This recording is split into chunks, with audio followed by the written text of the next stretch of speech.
مولانا صاحب کا سب سے بڑا گفٹ میرے لیے یہ ہے کہ انہوں نے اپنی بیٹی بنا کے اپنے گھر سے میرا نکاح پڑھایا.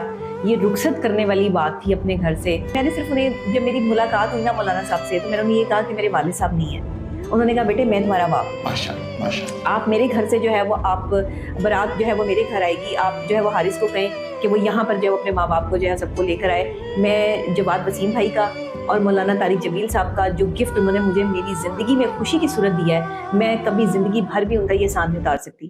میں نے ڈیکوریشن کروائی وہاں پہ مولانا صاحب کے گھر پہ، تو وہ جب میڈیا اتنا ٹوٹ پڑا کہ وہ جو ہم نے پلان کیا ہوا تھا نا کہ وہ دولہا اس سائڈ پہ بیٹھے گا، بیچ میں پردہ ہوگا، دلہن اس سائڈ پہ بیٹھے گی، اور پھولوں کا پردہ بنا، پھولوں کا پردہ بنوایا میں نے بڑے اس سے کہ جی ٹاپ ٹرینڈ چل رہا ہے تو چلے میں بھی پھولوں کا پردہ بنوا لوں.